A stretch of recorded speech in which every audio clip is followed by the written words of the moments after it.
welcome back. So today we're back with another skincare basics video, and this one is probably the most important one in my opinion and probably a lot of other people's opinion, and it's moisturizing. I think a lot of you already are pretty good with moisturizing, but you probably didn't know how important it actually was because it has everything to do with things like anti-aging, keeping oily skin not so oily, keeping dry skin hydrated, but also you're actually protecting the skin from harmful environmental factors. So today we're going to be covering basically what moisturizers are, what do they do to your skin, the 3 different types of moisturizers, do we really need them? And of course there's so many moisturizers out there, you need to find which texture suits your skin type. At the same time, when to know to switch up your moisturizers, and of course our recommendations on what we like and what we're currently using. Because Mia has more dry skin type, whereas I have more oily combination, we're going to be sharing with you guys our tips and just the things we've learned over the years so that you can pick the best moisturizer when you're out buying up a storm.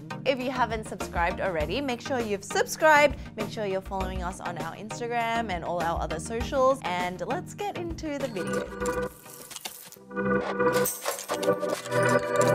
So what are moisturizers? So moisturizers are creams or lotions that are designed to help hydrate and retain moisture in the skin. They typically contain beneficial ingredients to help the skin, such as essential oils, herbal extracts, and chemicals to handle oil control and also reduce irritation. So you guys might not know this, but there are actually 3 different types of moisturizers: occlusives, emollients, and humectants. So occlusives basically help to trap the moisture that's already in your skin from kind of evaporating out. And then we have emollients to refer to products that soften, to protect, to moisturize, and also lubricate the skin. So this is like a conditioner for your hair, but for your skin. And then we have humectants, which are moisturizers that help encourage young cells to emerge to the surface of the skin and reduce any flakiness and dry skin. Moisturizers with the added emollients and humectants actually help keep the skin moisturized, but also keeps it soft and supple and glowing. So normally our body already naturally performs all these functions, but moisturizers are adding an external factor to help our skin stay soft and supple like a baby. So here's a little history about moisturizers.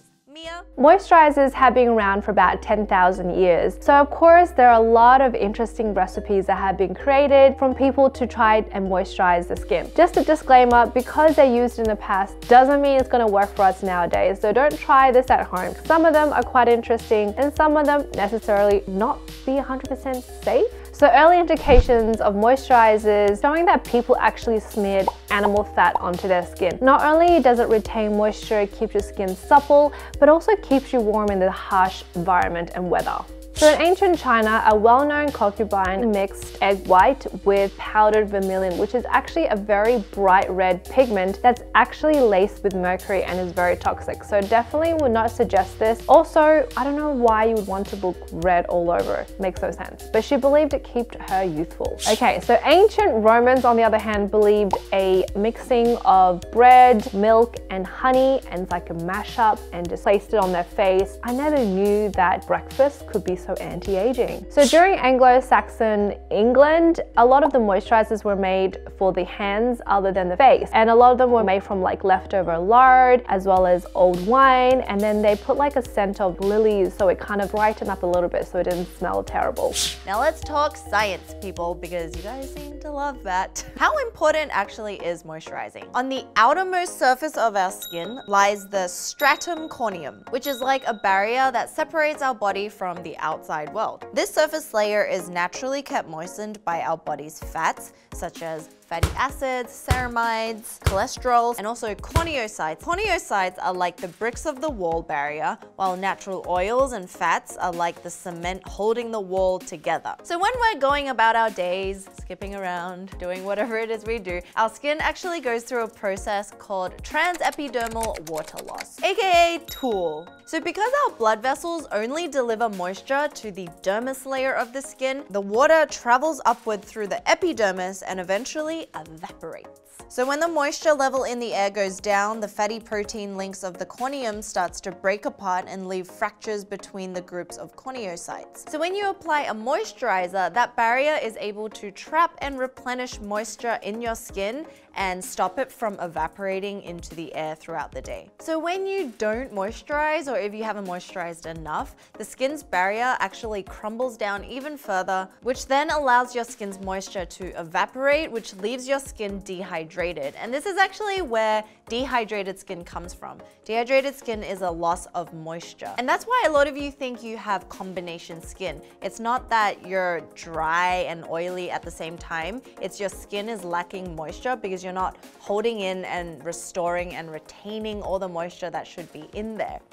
So now that we understand why we need to use moisturizer, let's talk about how to properly use them so we get the best benefit and full potential from them. So of course, after cleansing and toning and all your serums, when it comes to moisturizing, this is what I love to do is scoop out maybe like a cashew or a pea size amount and dot it onto my face. So I would go bop, bop, bop. And then starting with my cheeks, I would do slight, gentle strokes just to make sure the moisturizers are massaged into the most driest area on your face, which are your cheeks. So the skin around this area is super thin because it's very close to your eyes and also very delicate and tend to be the first area that gets dry. Because if you think about it, when the sun hits your face, your cheeks are always popping out. So you will like to use upward motion as well because you want to avoid creating wrinkles or sagging. So after the cheeks is done, you move on to your forehead, your nose, and then your jaw, and then down to the neck, the décollage. So you want to do this whole area. And when you're done, just patting the moisturizer into your skin. Just cupping your face feels really nice and just making sure that your skin is absorbing all of the moisturizer.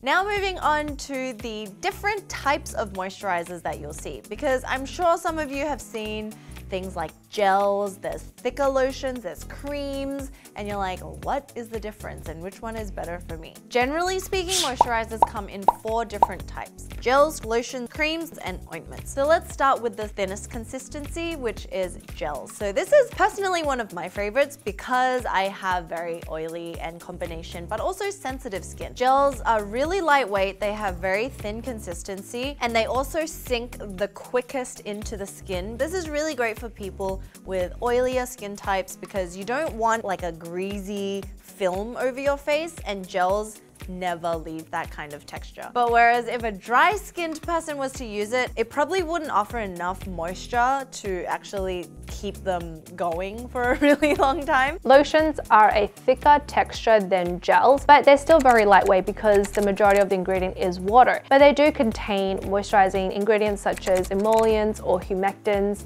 and they do help moisturizers to go deeper down into the skin. Creams is kind of like a general term because even within creams there's like different consistency. So depending on the brand, creams and lotions can be used kind of interchangeably. But the main thing is trying out the actual consistency, putting it on your hand. You can feel it because with creams, you'll notice that it stays on top of the skin for a really long time. On the other hand, ointments are probably the thickest type of moisturizers you can get, especially for those who want your skin to be hydrated, and they are considered an occlusive moisturizer because they do tend to trap moisture into the skin. So you guys remember we talked about the TEWL, our skin's natural water loss system? Well, basically ointments cut the TEWL by 98%. Amazing. So to prove this one step further, you know Mia and I are always about seeing if things really work or not. So we're going to be using moisturizer on one side of our face like we normally would and skipping moisturizer on the other side for an entire day, and at the end of it we're going to actually measure the hydration levels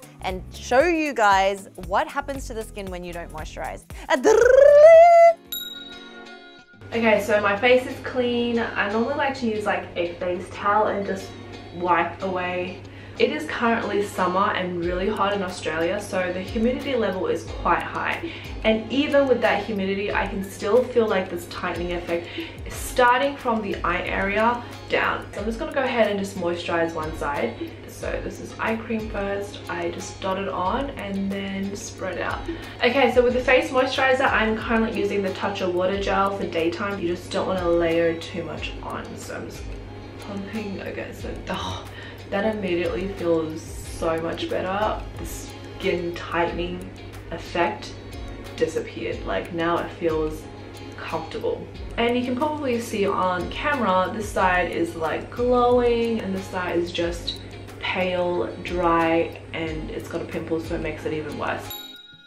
Alright guys, so here comes the scary part. So like Mia, I'm only going to moisturize half my face, which is going to be the right side, and I'm going to be using my current favorite. It's the Sun by Me HA/BHA 30-Day Miracle Cream, and this also has centella, which is good for calming and for inflammation, and especially if you have acne prone. And it's a really lightweight gel consistency, so I'm just going to take a little bit here and then put it on my right side. You can, even though it's kind of like sinking in or whatever, you can still see that glow on top of the skin. It feels more bouncy, it feels definitely more subtle, and this side just feels dry. Like it's starting to feel a bit painful almost, like this side over here. It's crying out for water. But actually what I'm interested in seeing is how well my face copes with producing oil. So that's just like a really lightweight moisturizer. So how I'm going to make it a little more scientific is I got this little instrument off Amazon, and basically it measures the moisture level on your skin. It actually got a bunch of really good reviews. Right here it was only like 30 bucks. So I thought we would test this out on my skin right now and also after a couple of hours of leaving it on. And at the tip it has these like readers and it just picks up the moisture level on your skin. It's called the Moisture Monitor. Turn it on and then you wait for it to stop blinking and then you put it on your skin. So just for those of you who are interested in also getting this, and then it will beep and then it will show you. Okay, so this is the moisturized side. Okay, so on my moisturized side, it is 52.6 hydration or moisture. Now let's try this side.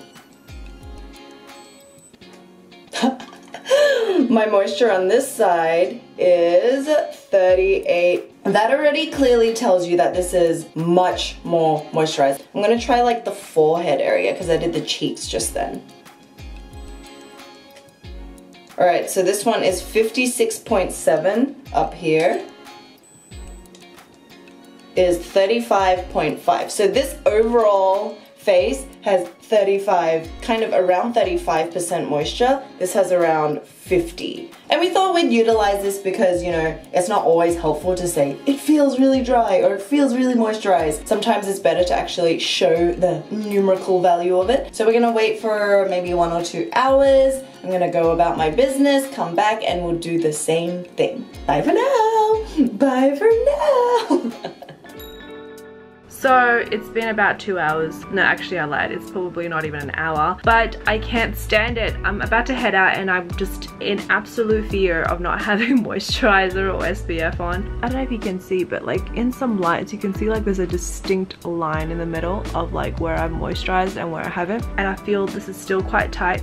Normally, like when I was in my teens, honestly I didn't really need moisturizer because my oils would have come out by now and I would have felt really oily, but right now I don't feel like this is going to moisturize itself. Okay, so I want to do a little update for you guys. This is about 1 hour in, just a little bit more, and I want to show you like what my skin looks like now. Okay, so this side was the moisturized. As you can see, it is like gleaming and glowing. On this side was the unmoisturized, but actually what I'm finding surprising is that it's not totally uncomfortable. I thought my face would just be like so taut and so uncomfortable, but I think because I do have oily skin, my skin is naturally starting to produce oils and maybe a little bit of like sweat to kind of seal over and re-lubricate my skin by itself. And that's just one of the advantages of having oily skin, I think, because it can kind of like look after itself.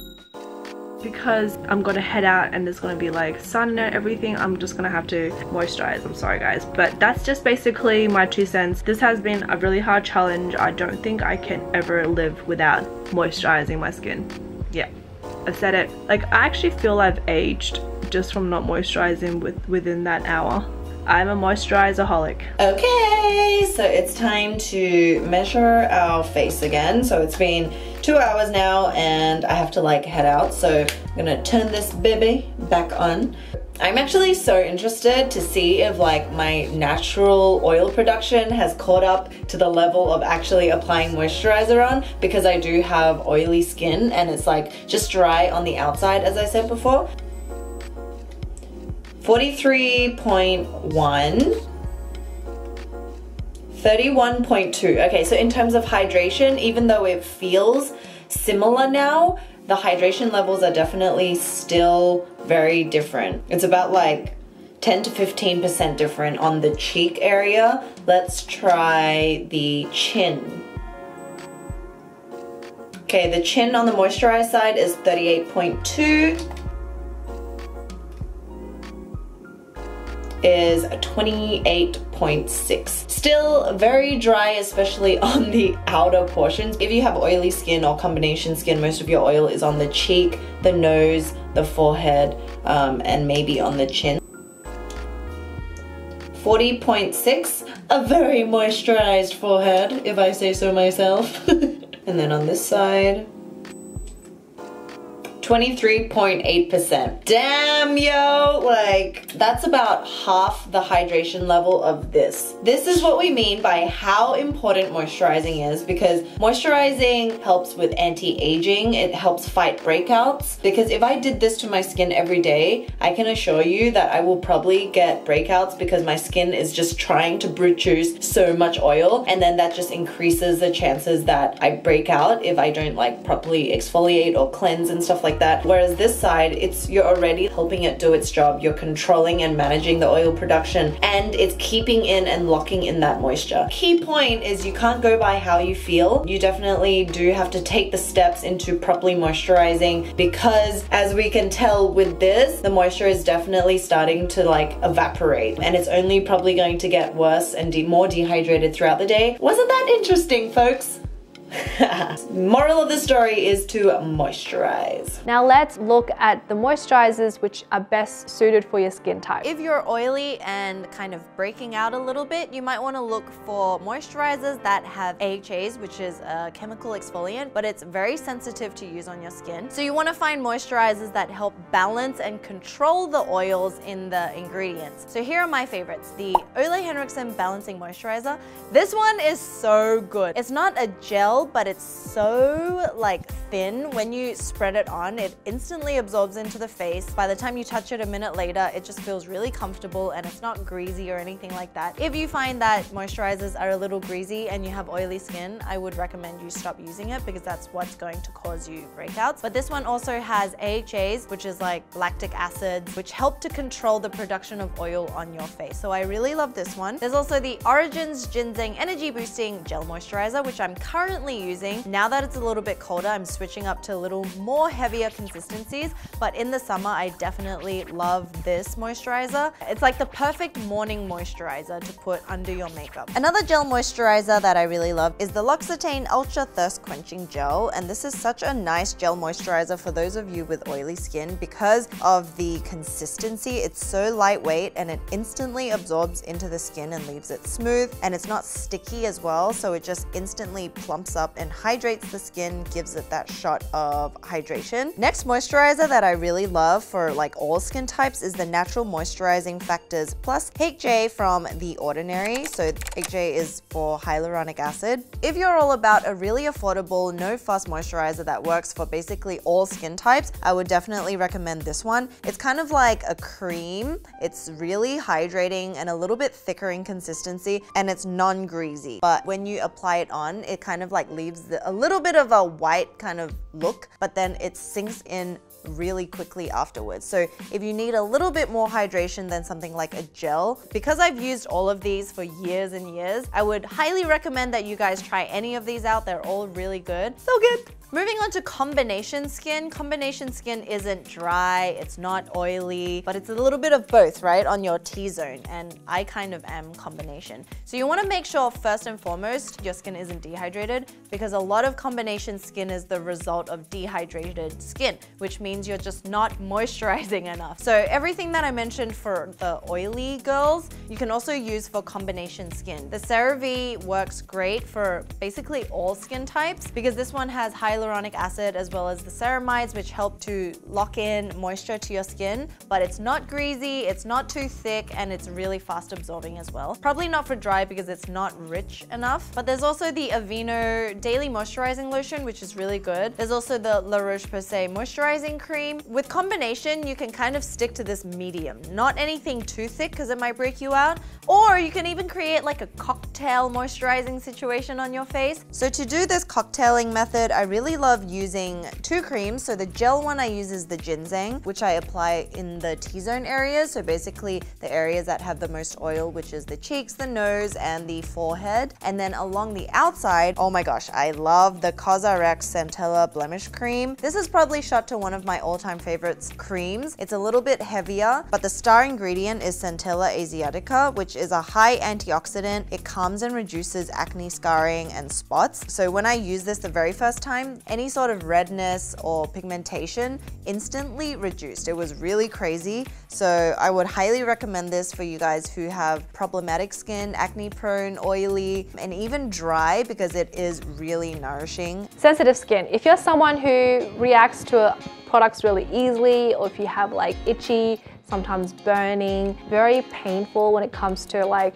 certain climates, then you probably most likely have sensitive skin. What you want to do is look for moisturizers that are very simple with fewer ingredients, minimal as possible, no fragrance, no AHAs, just plain moisturizing components. And you find them a lot in like Cetaphil as well as La Roche-Posay, Dermalogica. So for all you dry skin people out there, what happens with dry skin is that we don't have as much oil production in the pores, we don't have much sebum. Why? Mostly genetics, sometimes it's hormones. I like went from really oily to combination and now like dry, which is really, really weird. So for people with dry skin, you just need a little bit more TLC because we don't have the natural oils to help protect our skin. So then if you fall into the category of normal skin, why are you even watching this? You're already blessed. But you want to just make sure you keep doing what you're doing. If you're not terribly oily, you're not terribly dry, but you are breaking out, then maybe it's because the moisturizer you're using is too rich. Try a lighter moisturizer, something that's maybe not as thick, or maybe it's even the ingredients that are in your current moisturizer that you're kind of reacting to. For normal skin girls, I don't know what to tell you. You already got like jackpot. But a great moisturizer, if you are looking for suggestions, is the Kiehl's Ultra Facial Moisturizer. I also used for a little while when my skin was on its good days, when it was being obedient. Okay, so now maybe you're questioning, how do I know when to switch it up? Or is it okay to use different moisturizers on different days, or alternate the different types of moisturizers that you have? You definitely can, and I think it all comes down to like actually looking at your skin, feeling your skin. So sometimes I wake up and my skin is really oily, and then it signals to me that I don't need a heavy moisturizer. But if I wake up in the morning and sometimes like the heater's been on all night and I'm just like, I'm so parched, my skin is also equally as parched, and you'll see like flaking on the nose, on the forehead, on the chin, and then I'll dive into maybe a moisturizer that's a little bit thicker. So it's perfectly fine to switch it up, and the things you want to look out for is the weather or temperature or climates wherever you are. Generally, you can stick to lighter weight moisturizers in the summer. You're already producing oils and sweats and things like that, and you don't want the moisturizer to kind of trap the bacteria in there. Whereas in winter, a lot of the moisture is being evaporated by just being outside with the harsh cold winds, but also things like heaters, which are like sucking all that moisture out of you. So if you feel that your face is feeling a little more congested, make sure you use a moisturizer that has salicylic acid, which is also BHA, and also AHA to help shed the dead skin, and you're good to go. So now you know why it is so important to moisturize. And if you haven't seen our cleansing and our toning and our serum and our exfoliating, make sure you've watched those, because all the steps leading up to moisturizing is also just as important. And we're also going to be talking next about facial oils, which is kind of a step further in the nourishing and moisturizing of the face. So the important thing is to actually know how to read your skin and know how it's feeling on the day, so that you can pick and choose the right products to use on those days. And remember, if you have any other video requests, also leave them down below. Thank you guys for watching, and we will see you on our social medias. Bye! Bye!